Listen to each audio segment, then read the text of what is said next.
While Woodson's idea began as a one-week celebration, it eventually became a month-long event called Black Heritage Month in the United States, and that was set in 1976.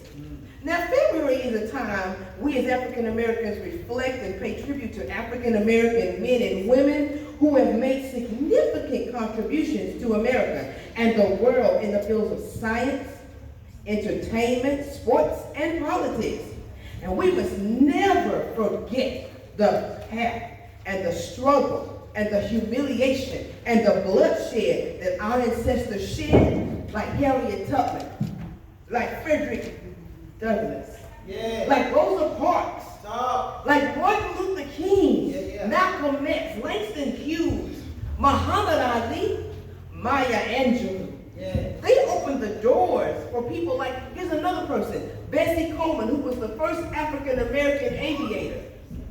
We weren't taught that in school. She opened up the door for us to have what? Dr. Mae Jemison, who became the first African American astronaut to go in space in our century. Here's another person I want you to think about. The first American, we can say what? Open heart surgeon.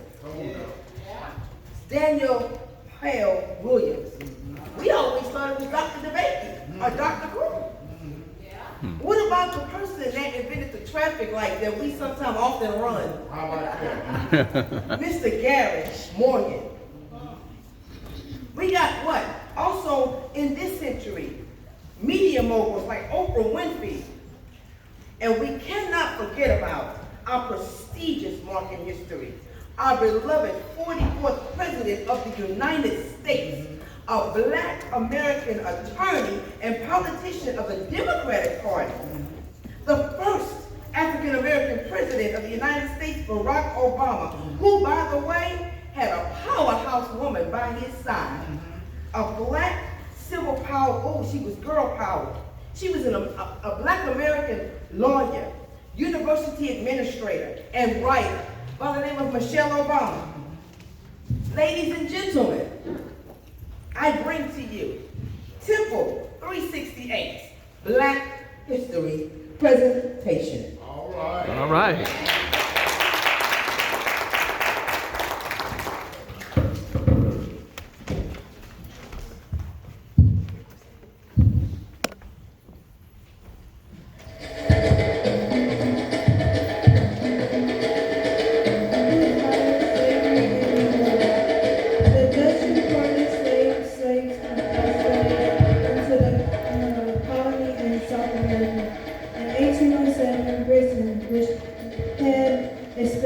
Although many coastal colonial territories on the African continent, including Southern Africa, made an international slave trade illegal, as did the United States in 1800. Where did the first slaves come from?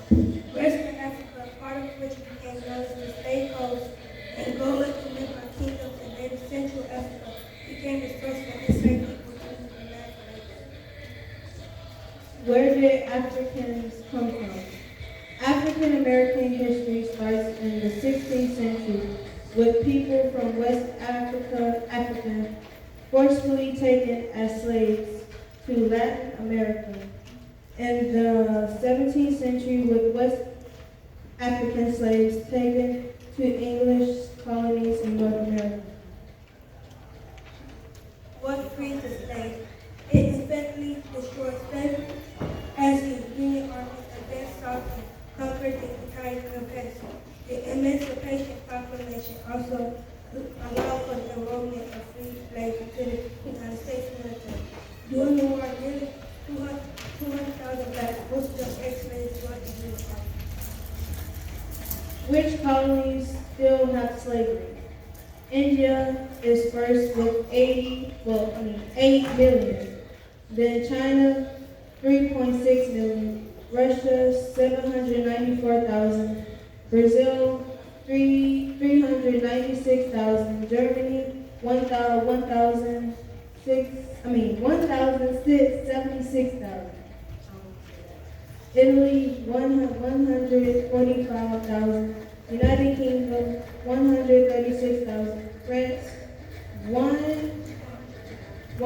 29,000, Japan 37,000, Canada 17,000, and Australia 15,000. The causes being illegal in every nation, slavery is still presented in several forms today. Who ended slavery? Lincoln. When Lincoln accepted the nomination for the Union Party for president in June 1864, he called for the first time for the passage of the 13th Amendment to the United States Constitution to immediately abolish slavery and involuntary servitude and serve as punishment for crime. What is modern-day slavery in America? The practice of slavery and human trafficking are still prevalent in modern America, with estimated 17,500 forgotten nationals and 400,000 Americans being trafficked into and within the United States every year, with 80% of those being women and children. This will conclude our presentation.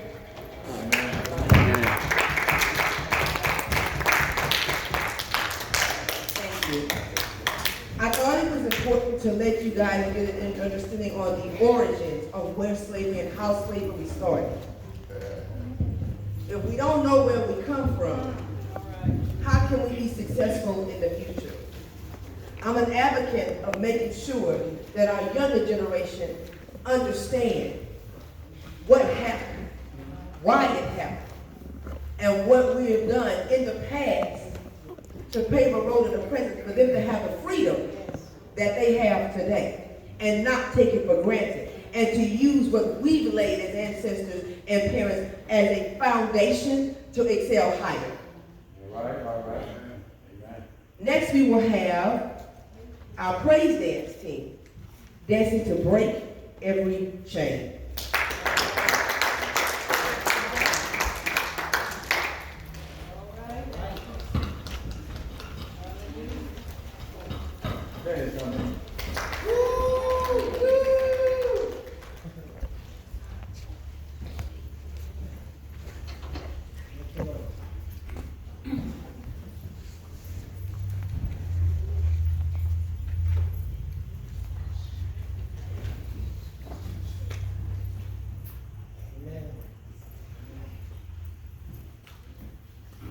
Say amen, somebody.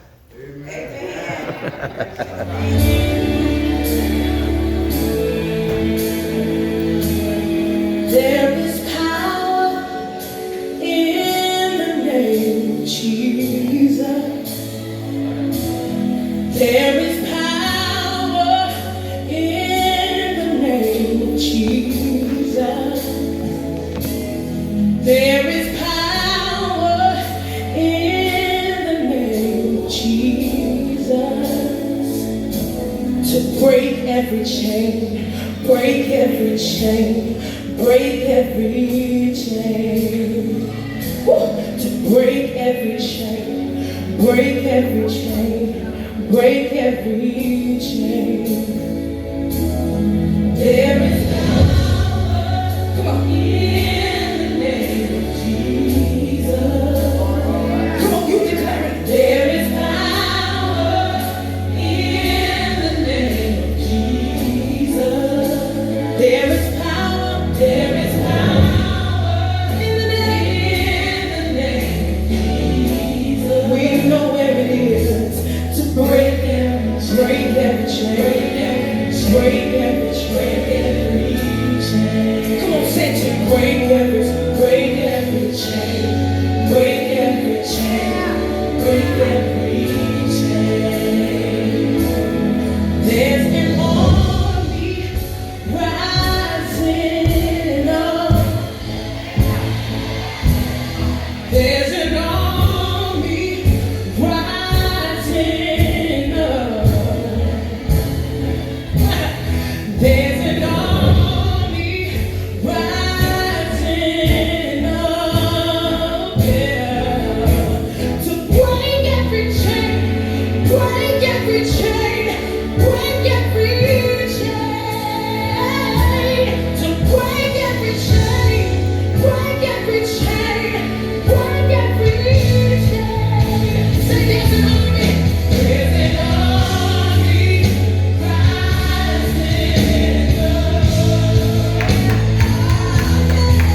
what that song stands for? Yeah. Do y'all really get what they were saying about the chains falling?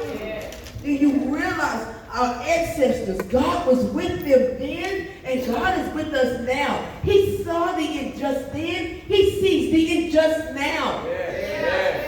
And the chains are being broken. Yes, they are. We know it is. Whatever, it don't matter what we see on TV. It don't matter what we see injustice going out there in those streets and everything. If we got God rooted in us, he will break every chain that's to us, and he will make us conquerors. I am full. Oh, what a blessing. I gotta get my composure and I'm trying to finish it. Help the Lord, help the Lord, help the Lord. Wow. The next phase we're going to go into is about our inventors.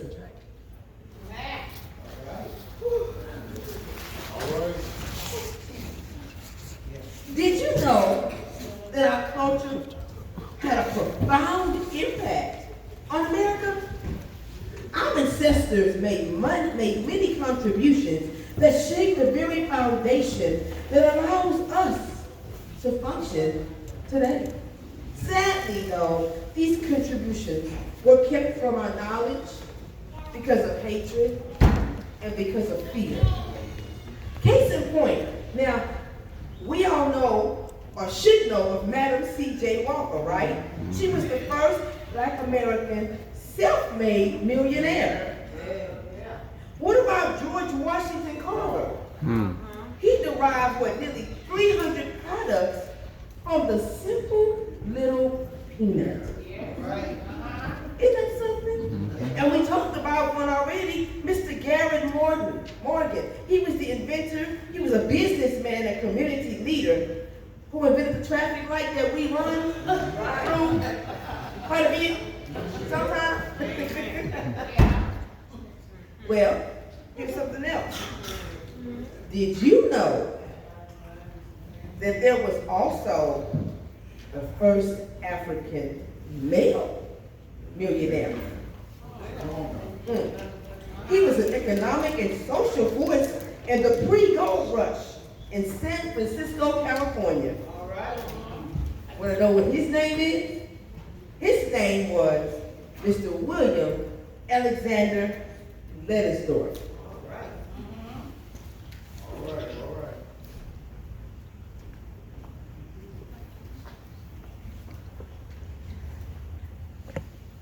I am William Alexander Leidesdorff.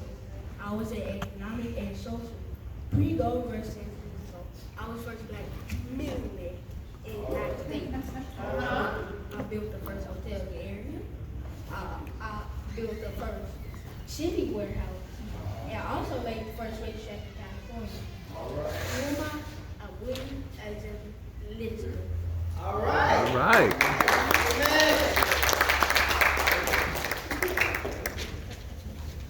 Thank you, Mr. Leidesdorff. I got one for you here. You ready for this one? In the 1930s, this female African American became a cultural icon in the entertainment industry. Now, this was after it was proven that her identity was stolen by, unfortunately, a white actress named Miss Helen Kane. Helen tried to profit off this entertainer's act in 1928. She copied her act and tried to make money from it. Let's see if you can guess who this person is. I can see. I want to be loved by you and nobody else but you. I want to be loved by you. I love Got it? Nobody else? Ladies and gentlemen, let me introduce to you Miss Betty.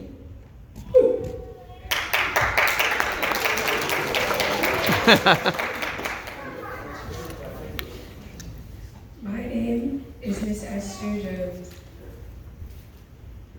also known as Betty Boop. I was an African American singer and entertainer in the late 1920s, singing "I Want to Be Loved by You." My singing trademark was boop boop a boop. It's boop boop a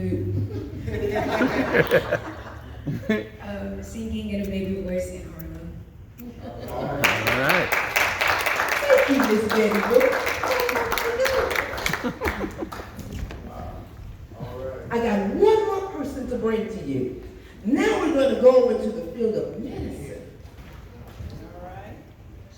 This African American woman, this pioneer of cancer research, was also a surgeon, and she was very influential and credited for developing the technique of using human tissue culture rather than laboratory mice to test the effects of potential drugs on cancer cells.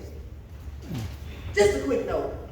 Her father was one of the first African Americans to graduate from Harvard Medical School. Didn't fall from the tree, did it? Ladies and gentlemen, let me introduce to you Dr. Jane Cook Wright. All right.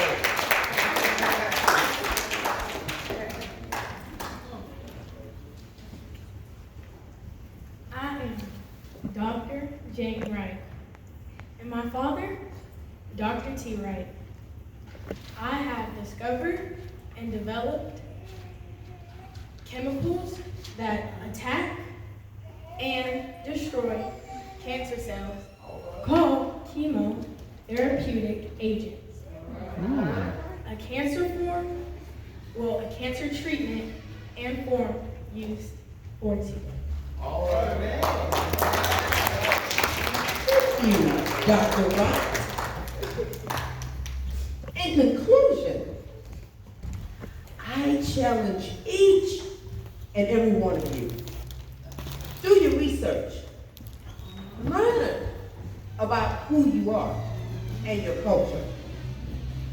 These ancestors paved the way for the freedom that we have to go to school, to learn, to be educated, to hold positions higher than we ever could have imagined. I challenge you. Go and learn your history.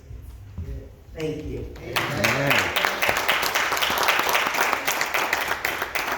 I'm almost done talking to you now. Now I get to a point that I love.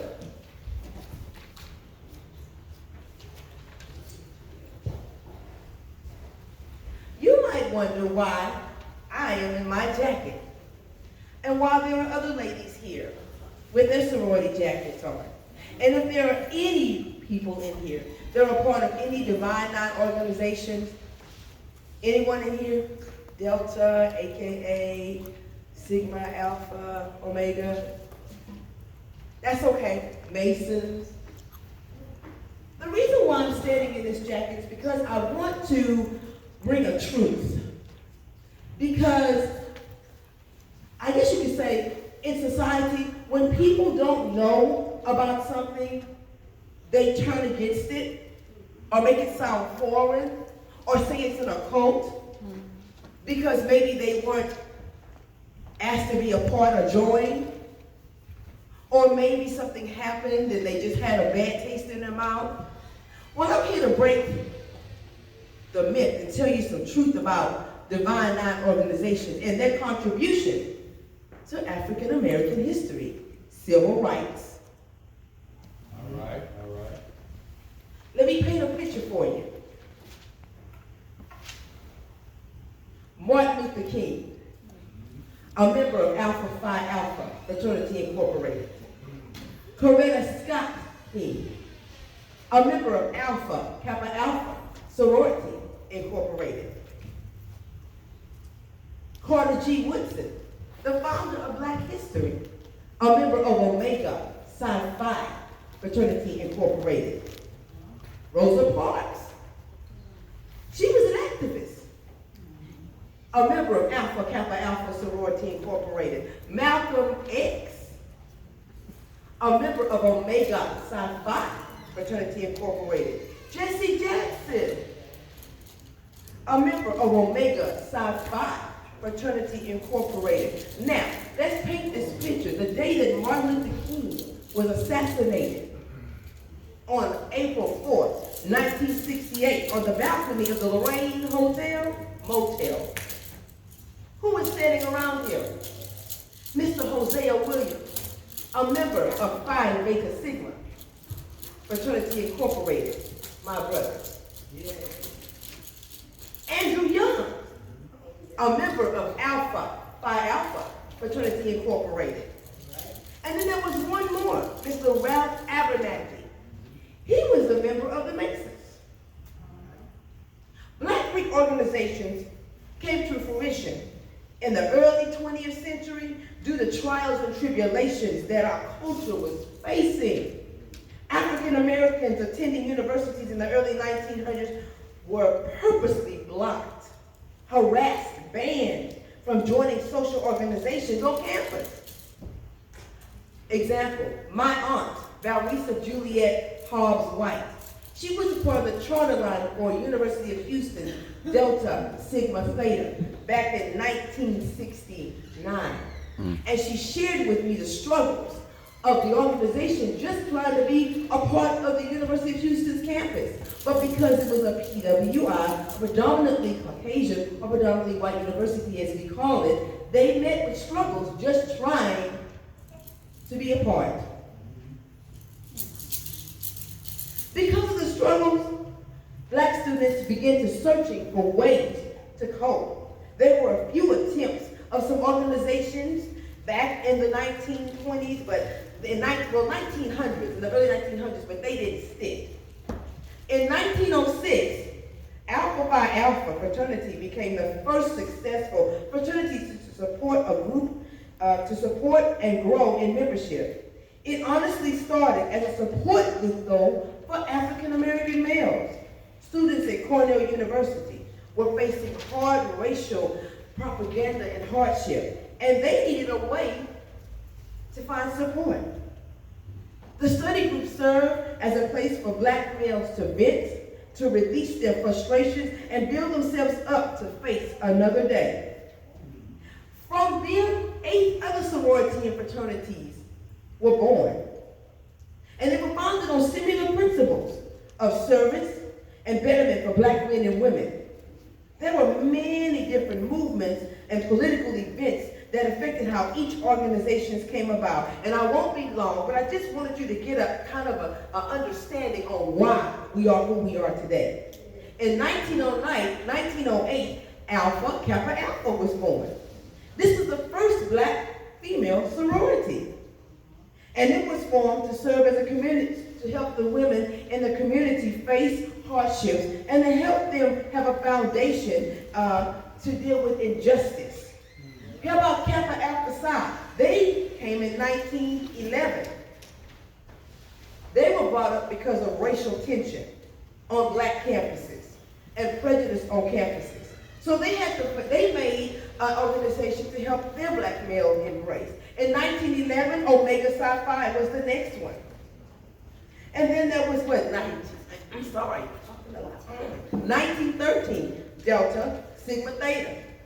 They were important because guess what? Of the women's suffrage movement. They marched on our behalf. In 1914, our beloved brothers of Phi Beta Sigma were born. They promoted brotherhood, scholarship, and service. And they really pushed for us to have education. In 1920, my beloved sorority, Zeta Phi Beta Sorority Incorporated, who we are constitutionally bound with Phi Beta Sigma Fraternity Incorporated. We were founded in 1920 at Howard University. We pushed for education, and we also were the first organization to come down south and open up a collegiate chapter in Wiley College. In 1922, Sigma Gamma Rho was born, founded at Butler University.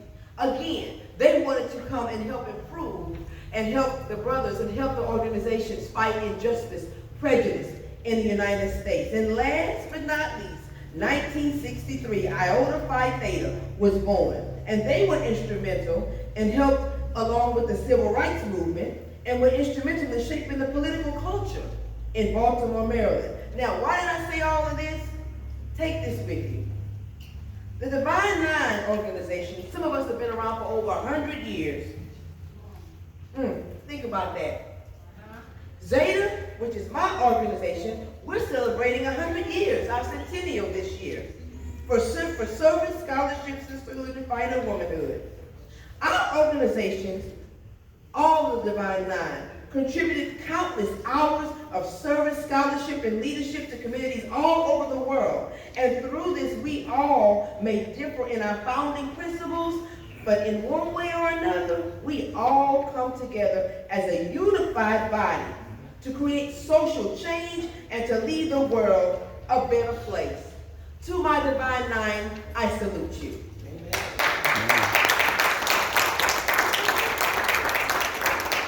We are now coming to our skit.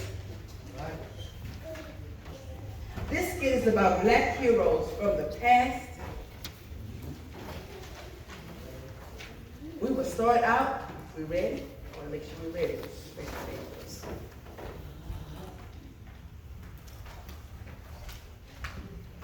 Give us a minute. We just need to get ready.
Came on the Mayflower. We were here before the first cannons fired in the Revolutionary War. We were here.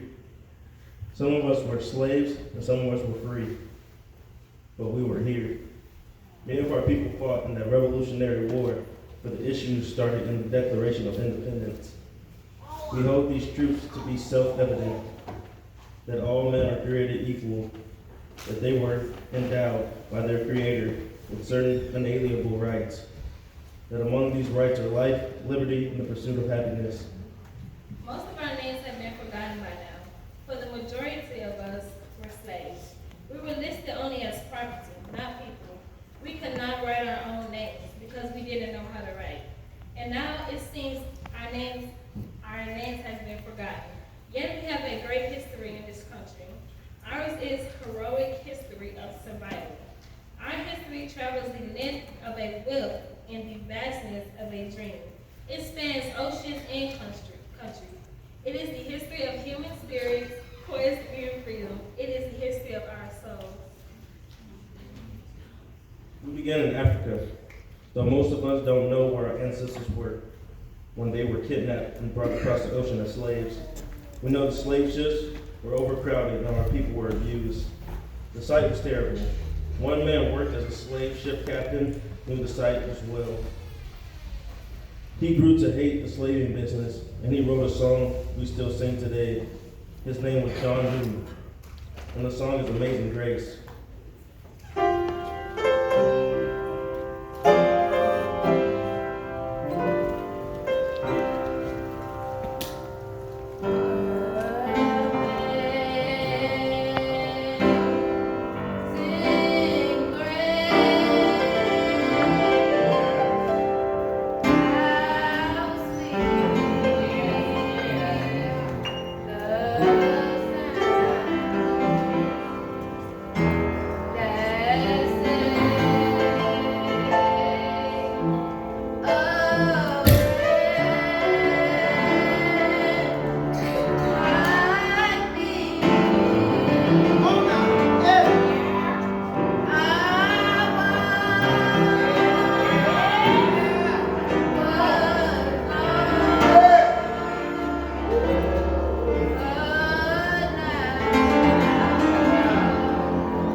The names on the slaves on Mr. Newton's ship were African. Most received new names once arrived at their destination. Their own children did not have African names and were raised speaking English. They had names like Frederick or Harriet or Nathaniel. Perhaps you have heard of Nathaniel Nat Turner, who led his fellow slaves in a dangerous and bloody rebellion.